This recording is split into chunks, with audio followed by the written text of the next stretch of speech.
Olá, seja bem-vindo ao Instituto Federal do Sudeste de Minas Gerais, campus Rio Pomba. Hoje nós vamos falar um pouco a respeito da degradação de compostos xenobióticos. Vamos falar qual que é a natureza desses compostos, o que significa esse termo xenobióticos. E vamos também tratar dos aspectos gerais que estão por trás da degradação desse tipo de composto, um tipo de atividade que é realizada no solo e que é tão importante para o nosso ambiente. Então, eu acho que a primeira questão que a gente precisa conversar é o que são os compostos xenobióticos, o que são os xenóforos, né? Então, quando a gente fala de composto xenobiótico, a gente está falando literalmente de algo estranho à vida, que designa um composto químico que não é produzido naturalmente na biosfera. Mais especificamente, o xenóforo é o grupo ou estrutura química presente em um composto químico que lhe confere o caráter de xenobiótico e que pode impedir ou atrasar a biodegradação desse composto. Então, quando a gente fala de xenobiótico, nós estamos falando de compostos de síntese, né, artificial, de síntese química, e que não fazem parte dos compostos naturalmente ou normalmente presentes, nos ambientes, no nosso caso específico, no solo. Então, quais são esses principais grupos de xenóforos e quais são as principais transformações que fazem com que um composto existente na natureza possa sofrer uma transformação, para adquirir alguma atividade especial ou alguma atividade de interesse humano, e que pode ser utilizado, que pode ser designado como xenóforo. Então a gente destaca aqui os grupos ciano, os grupos alcano ramificados, a adição de halogênios, os grupamentos nitro, estruturas cíclicas contendo heteroátomos e grupos de ácido sulfônico. Então são todas transformações sintéticas, que podem ser adicionadas a componentes químicos que vão ser caracteristicamente presentes em xenóforos, não estão naturalmente presentes na natureza, mais especificamente, no nosso caso, nós estamos falando aqui do tipo de composto químico presente no solo. E nesse contexto, todos esses compostos, embora não existam naturalmente nos ambientes, embora eles não sejam de origem natural, ainda assim eles são degradados na natureza, eles são muitas vezes decompostos e algumas vezes também até mineralizados. A gente tem a degradação completa deles, seus componentes inorgânicos. Mas a força motriz que induz a degradação microbiana do xenobiótico no solo é a necessidade, da microbiota por energia, por obter carbono principalmente e outros nutrientes, em terceiro grau, para a síntese das suas biomoléculas. Então, o motivo principal é a obtenção de energia, a obtenção de energia, dentro do contexto dos micro-organismos heterotróficos, ou seja, aqueles que quebram moléculas para poder obter energia, e dentro do contexto dos organismos que utilizam os compostos orgânicos reduzidos para o seu metabolismo e para construir as suas biomoléculas. Então, o primeiro motivo é energia, o segundo motivo é fonte orgânica de carbono, e, por consequência disso, os nutrientes. Então, são esses esse é o principal motivo, a obtenção de carbono e energia. E, dentro desse contexto, os xenobióticos eles funcionam como doadores ou aceptores de elétrons nos processos, de produção de energia e muitas vezes no processo de decomposição desse material. O carbono ele é absorvido e muitas vezes outros nutrientes como nitrogênio, fósforo, enxofre também são assimilados pela degradação desse material. Então é isso que o micro-organismo leva dentro desse processo, se é que a gente pode, utilizando aqui toda a licença poética para falar a respeito desse tema. E como que isso funciona, quais que são as vias, quais que são os mecanismos.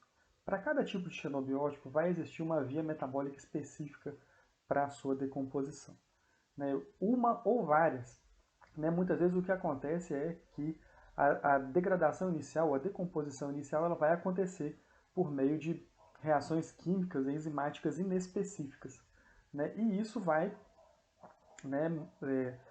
transformar esse componente químico que inicialmente era desconhecido do, dos, do, né, do metabolismo normal para a formação de componentes que fazem parte do metabolismo periférico, né, ou das vias metabólicas periféricas, das vias metabólicas mais especializadas e mais específicas de grupos definidos de micro-organismos. Então essa é a primeira etapa, né? O composto xenobiótico ele vai ser atacado por enzimas inespecíficas e como resultado dessa degradação, dessa decomposição inicial, nós vamos ter a produção ou a formação de compostos que fazem parte de vias metabólicas periféricas, ou vias metabólicas, né, específicas, vias metabólicas que estão presentes em algum organismo, mas não estão presentes em outros.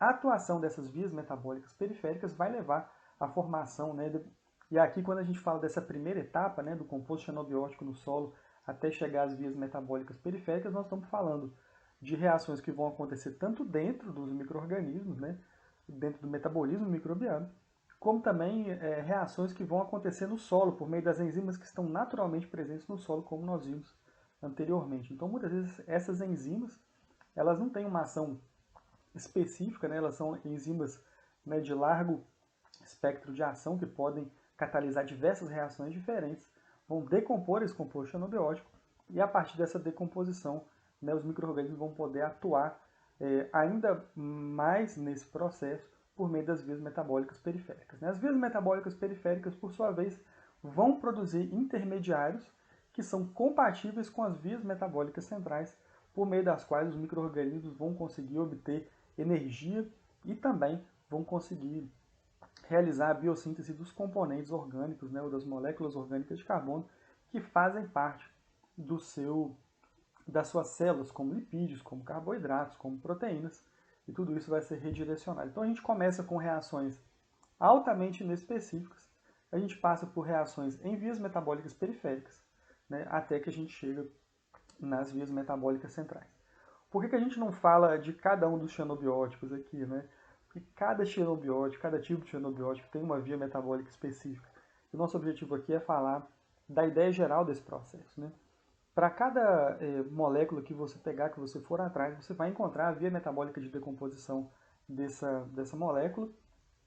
E essas vias metabólicas são muito, muito diversas. E por isso que... mas se a gente puder traçar uma linha geral desse processo de decomposição, essa linha geral envolve esses pontos que estão colocados aqui do lado, para você ter uma ideia daquilo que você pode esperar desse processo, né? Então, quando a gente fala da degradação microbiana ou da decomposição microbiana, nós estamos falando desse caminho, né, que sai de enzimas inespecíficas, passa pelas vias metabólicas periféricas e chega às vias metabólicas centrais, né? Nesse contexto, ainda assim, a gente tem dois conceitos que são importantes, né, que é o conceito de persistência e recalcitrância.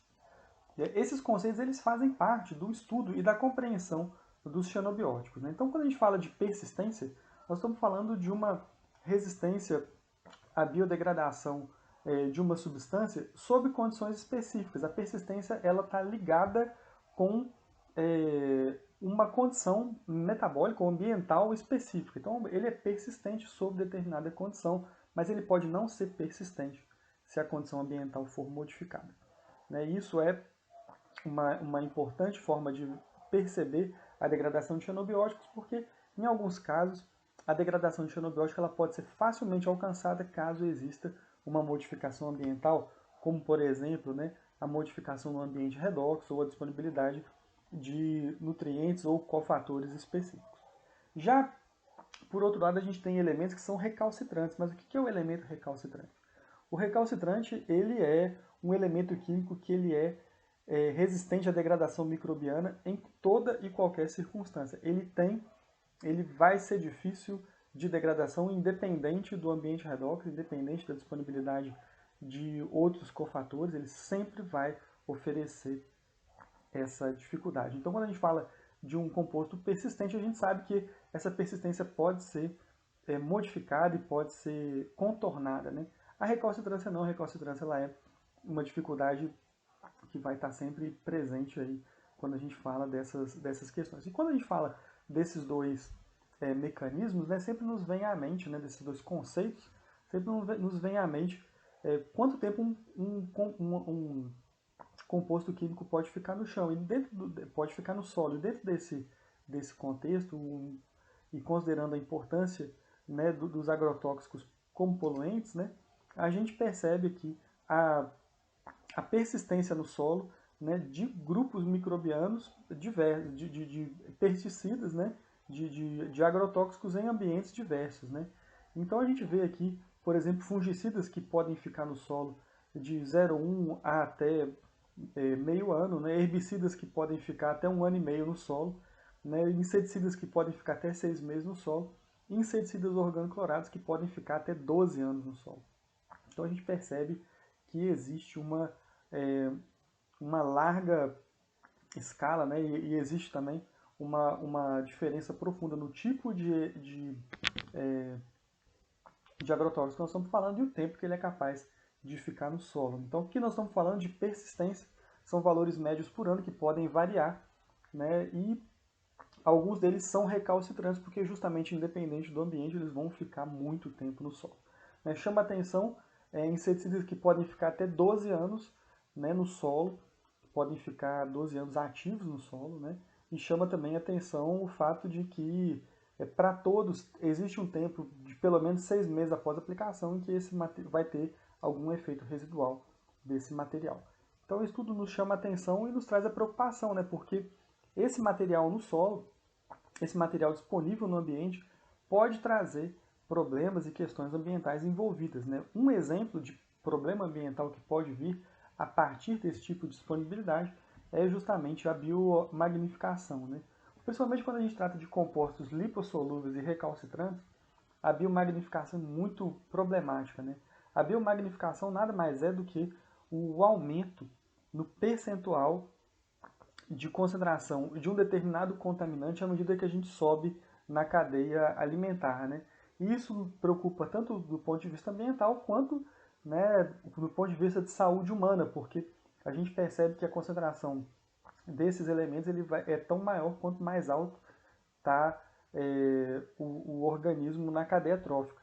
E os organismos que estão mais altos na cadeia trófica vão ter maior concentração desses poluentes, desses compostos potencialmente tóxicos nos seus organismos. Isso traz uma preocupação especial. Então, cuidar, né, para que entender esse processo de degradação, evitar a utilização desses compostos e também promover a descontaminação de sítios contaminados, eles fazem parte, né, de uma tentativa, né, de um objetivo principal que é justamente evitar que essa concentração exagerada, né, essa alta concentração de elementos tóxicos possam ser manifestadas, né, na nossa saúde, na saúde das nossas comunidades. Né? Então esses são os principais desafios. Bom, quando a gente fala então de recalcitrância, a gente trata a recalcitrância como pensando em algumas questões químicas que são específicas e que dificultam a decomposição em toda e qualquer circunstância, como substituições que são pouquíssimos comuns, ligação ou sequência de ligações que não são comuns, ou seja, e qual que é o problema dessas ligações comuns, da sequência de ligações incomuns, né, de anéis aromáticos altamente condensados, de elevado peso molecular, né? E o problema dessas primeiras é justamente o problema de não terem enzimas capazes de efetuar a quebra desses materiais. Né? Nenhuma enzima vai ser capaz de fazer a quebra desses materiais. Então, ou vai realizar essa quebra em taxas muitíssimo pequenas ou muitíssimo lentas, fazendo com que esses compostos sejam sempre recalcitrantes ou que eles sempre permaneçam. Né? Outras questões são compostos que estão presentes no solo, mas que nunca vão induzir a síntese de enzimas degradativas. Então elas não simbolizam, né? Todo organismo ele tem mecanismos mecanismos de identificar o ambiente, de responder a esse ambiente. Alguns compostos eles simplesmente não existem normalmente no ambiente, por isso o organismo não identifica como algo que ele pode tratar, e ele não produz, ele não vai. Ele pode até ter enzimas que quebram esse material, mas ele não vai produzir essas enzimas. Existem também compostos que não entram na célula, porque não, como é um composto, o transporte pela membrana também é um transporte altamente específico, e ele pode não acontecer. Existe também o problema de insolubilidade, então a procura, né, e a pesquisa por surfactantes que é justamente elementos químicos que são capazes de reverter a insolubilidade desses organismos é bastante importante, justamente porque se o organismo não, se ele não está solúvel no ambiente aquoso, os organismos não têm capacidade de utilizar, né? E em casos extremos, essa recalcitrância vem justamente porque ele é tão tóxico, mas tão tóxico, ou os seus derivados são tão tóxicos que eles acabam inibindo o crescimento microbiano ou o crescimento de outros organismos potencialmente degradadores.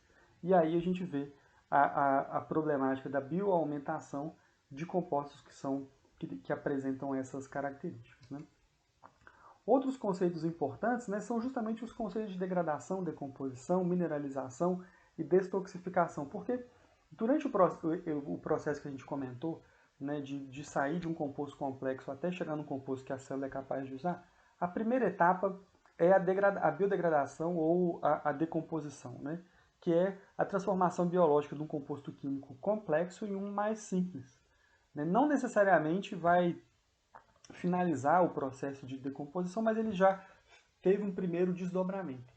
A segunda etapa, né, a segunda forma, né, o segundo conceito importante que eu gostaria de destacar aqui é o conceito de mineralização, que é a completa degradação dos compostos orgânicos até os seus componentes inorgânicos, né? Então, os componentes inorgânicos mais comuns são gás carbônico, hidrogênio, sulfato, fosfato, água, então esses carbonatos, né? Então, são esses os compostos químicos inorgânicos, né, que vão vir da quebra completa dos compostos recalcitrantes, né? Então, dos compostos xenobióticos. Então, a quebra completa do composto xenobiótico ele vai levar à produção de moléculas minerais, né? Moléculas que não apresentam mais as características de moléculas orgânicas, e com isso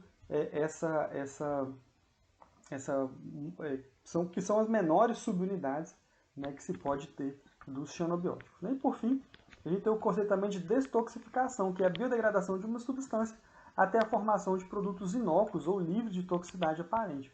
Então, destoxificação também é bastante importante, porque a destoxificação ela significa que você vai decompor, né, inicialmente esse composto, produzindo compostos que não são tóxicos. A grande questão é que isso nem sempre é garantido. Por vezes, no processo de decomposição, você, ao invés de fazer uma destoxificação, você aumenta a toxicidade desses produtos químicos, né? Então, sempre que a gente fala de degradação microbiana, a gente tem a necessidade de conhecer esse processo justamente para favorecer a destoxificação e evitar que haja um aumento de toxidez dos materiais que a gente está promovendo a decomposição, né? Então, essas transformações biológicas elas envolvem reações enzimáticas hidrolíticas, oxidativas, redutivas, que podem ser resultado ou do metabolismo central, a gente já falou, ou de transformações de enzimas extracelulares, como as enzimas que estão no solo, como a gente falou hoje, mas falou também nas outras aulas, e também transformações através de processos metabólicos periféricos. E aí, né, as outras etapas a gente já tinha comentado na aula de hoje, mas essa etapa aqui é uma etapa bastante interessante, que é uma etapa de processos metabólicos periféricos compartilhados, ou cometabolismo. Quando a gente fala de cometabolismo, a gente tem, por exemplo, aqui o exemplo da degradação, é um exemplo muito conhecido, né, que está nos livros aí, né, essa figura a gente tirou do livro Atlas e Barta, né, da 4ª edição, e é a degradação de propano para formar energia, né, e nesse caminho o Mycobacterium vacca ele vai transformar o propano em carbono e energia, mas como reação paralela, né, como reação que vai acontecer, ao mesmo tempo ele vai transformar o ciclohexano em ciclohexanol. O ciclohexanol vai ser utilizado pelo Pseudomonas para a produção de carbono e energia, né, mas a Pseudomonas não seria capaz de usar o ciclohexano. Então veja que a gente tem um exemplo de metabolismo compartilhado entre dois grupos microbianos, né, para poder decompor um composto, né, potencialmente tóxico. Um outro exemplo que a gente traz é o exemplo da degradação do glifosato. Né, o glifosato, né, no solo ele apresenta pelo menos ele apresenta alguns caminhos de decomposição. Então a gente pode ver aqui que a gente tem a via do carbono fosfato liase, pela liberação da sarcosina, que é essa letra A, né, em que o glifosato ele vai ser transformado em fosfato de sarcosina e depois em formaldeído e glicina para poder, né, seguir posteriormente para o ciclo do ácido cítrico, etc. Então a gente percebe aqui que nesse caso ele segue para o biossíntese e metabolismo, mas nesse caso é uma via metabólica bastante particular, reportado para pseudomonas. Existe também outra via metabólica muito conhecida, que é a via do glifosato oxidase, e a via do glifosato oxidase ele vai levar a dois caminhos, né? A degradação do AMPA via emetilamina, né, que é feito por Artrobacter e Flavobactério, ou a degradação do AMPA via aminotransferase por Ochrobacterium, né? Em ambos os casos, o que a gente vai ter no final é a produção completa, né, a decomposição completa do glifosato, né, em gás carbônico, né, e fosfato, né, para poder, e amônia, né, para poder ser, ou seja, isso tudo vai poder ser reutilizado pelos micro-organismos no solo. Mas veja que é uma ação combinada de organismos para poder fazer a degradação completa desse composto. Então, quando a gente está falando do processo de decomposição, né, a gente não pode descartar o fato de que existem intermediários que são, no processo de decomposição de xenobióticos, vão existir intermediários que são menos tóxicos do que o composto inicial, igualmente tóxicos que o composto inicial, ou até mesmo mais tóxicos do que o composto inicial. Então a gente pode ter desde o zero toxidez, inócuo completamente, até o muito tóxico, né? Então nesse processo a gente não pode perder isso de vista. Ao mesmo tempo, a gente não pode perder de vista que os micro-organismos têm uma capacidade de agir em conjunto para poder fazer a degradação desses componentes, e esse poder microbiano de degradação de xenobiótico, ele é uma característica dos solos, né, e é uma característica que tem sido muito estudada para poder tratar com os diferentes tipos de contaminação existentes no ambiente hoje em dia. Então, eu espero que vocês tenham, né, compartilhado comigo essa visão a respeito, né, da atividade microbiana no processo de decomposição de xenobióticos. Eu tenho certeza que isso ajuda a gente a entender os potenciais, né, de desenvolvimento de tecnologia, mas ao mesmo tempo o potencial de recuperação do solo frente a eventuais processos de contaminação. Então, deixo um abraço para todos vocês e nos encontramos para falar mais a respeito dos processos de recuperação do solo por meio da biorremediação. Um forte abraço a todos.